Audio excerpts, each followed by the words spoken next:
The palliative care service included a 24-hour phone number to access expert advice for pain management, medical questions, and that was such an incredible comfort, knowing that there was somebody on the end of the phone.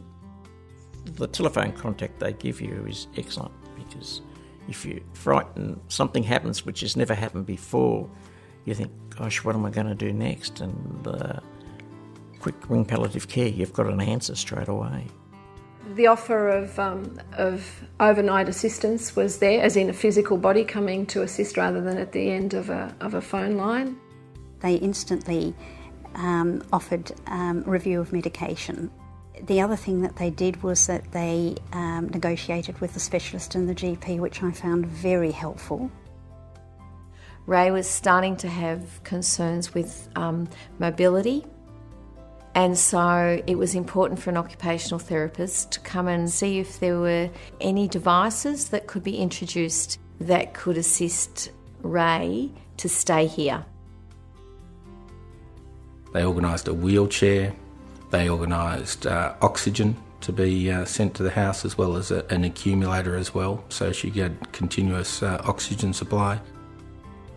Towards the end, they arranged a hospital bed to be delivered, which sadly we didn't get to use, but it was there if we needed it.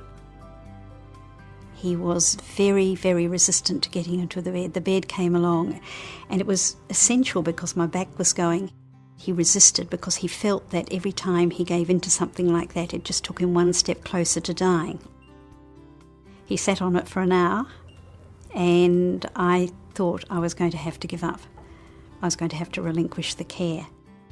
Once he got into the bed, he had a wonderful night's sleep, and I have to say the last 5 weeks of his life were probably as comfortable as they possibly could be, but I could have killed him on the way there. It was just so difficult. All right, we'll say morning tea, everybody.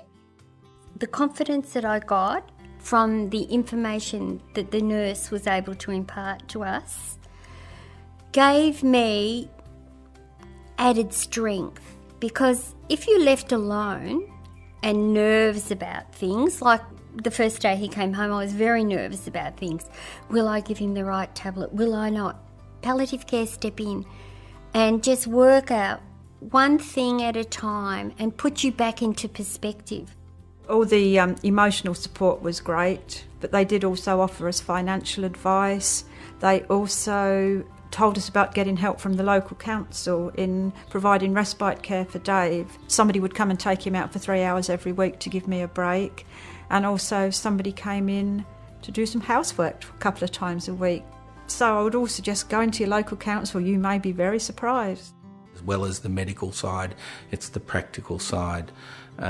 Medical powers of attorney, things that you need to think about that you won't think about if you've never been involved in this situation before.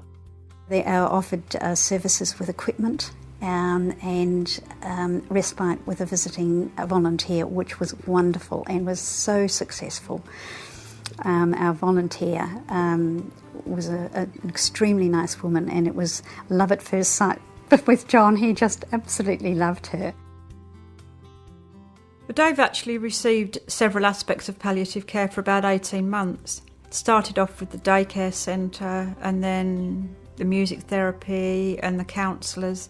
But as he got more and more ill, there was more help, like providing a wheelchair, getting OT, physio, bringing all the aides round to the house, and pain medication, and the nurses popping in to check up on him. So they were always there if we needed something.